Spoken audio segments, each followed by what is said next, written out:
ఈ food timings కూడా మీరు మార్చారు, అనేక ప్రయోగాలు చేశారు, చేసుకున్నారు, మీ పైన మీరే ప్రయోగాలు చేసుకుంటూనే ఉన్నారు. ఇప్పుడు మీరు ఈ టైమింగ్స్ కూడా మార్చారట కదా, మీరు ఆహార టైమింగ్స్ కూడా? అవి మార్చారండి.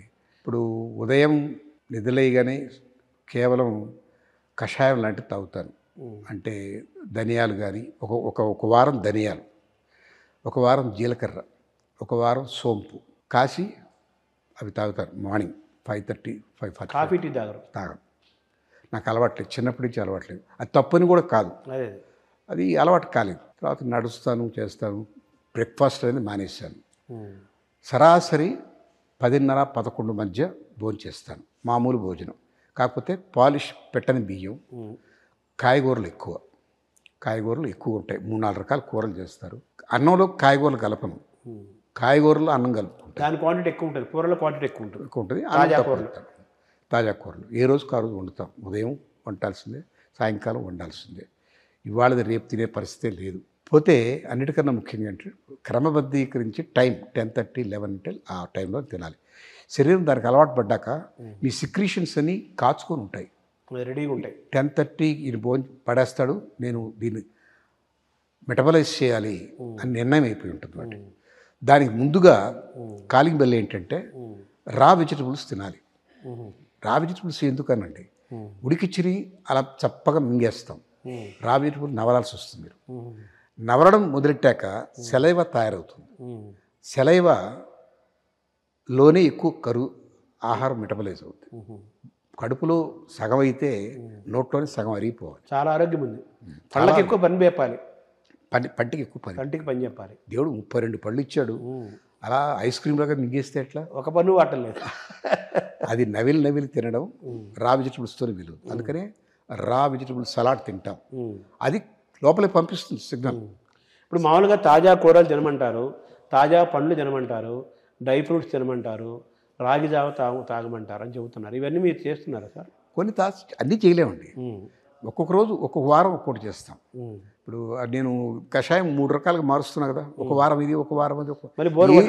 ఏది కూడా 42 రోజులు మించి చేయకూడదు.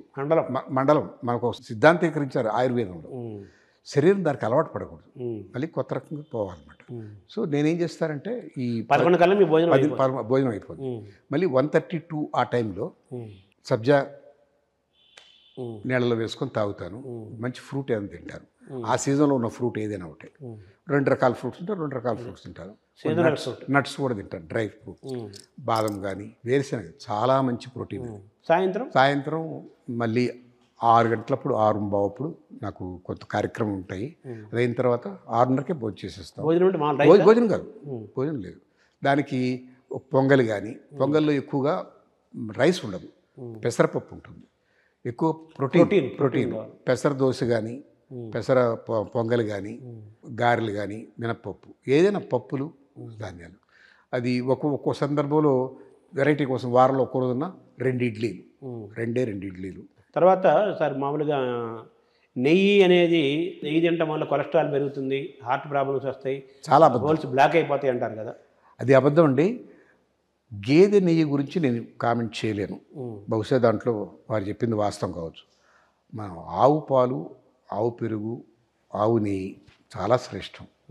ఆయుర్వేదంలో దానికి ప్రథమ పీఠం ఇచ్చారు. వేదం చదువుకునే వాళ్ళు ఎంత నెయ్యి తింటే అంత మంచిది.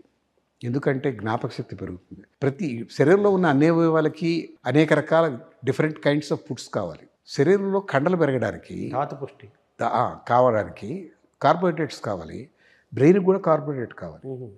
కార్బోహైడ్రేట్తో పాటు నెయ్యి కావాలి. మెమరీ సెల్స్ బలవత్తరం కావాలి. వాళ్ళు వేదం చదివి దాన్ని మళ్ళీ అప్పచెప్పాలంటే మెమరీ కెపాసిటీ పెరగాలి. నేను ఆవు నెయ్యి తాగుతాను, తిరణంగా మా పుక్కిట తాగుతాను. నేనేమి ఇప్పటికీ నా 76 ఏళ్ల వయసులో నేనేమి విపరీతమైన లావు కాదు, నేను అవుట్ ఆఫ్ షేప్ కాదు,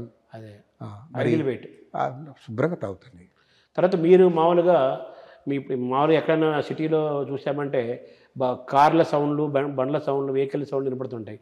మీ ఇంటనేమో ఆ గో యొక్క శబ్దం అది వినిపిస్తుంది. మీరు గోవులు మా వాకిట్లోనే ఉంటాయి, మా ప్రాంగణంలోనే. వాటితో పాటు సహజీవనం చేస్తాం మేము. వాటి పాలే మాకు, వాటి పాడే మాకు. మా కూరగాయలు కూడా మా పెరట్లో పండించుకునే చాలా వరకు. కొన్ని పండవు మనకు క్యాబేజీ కాలీఫ్లవర్ లాంటివి అవి బయట కొనుక్కోవాల్సిందే.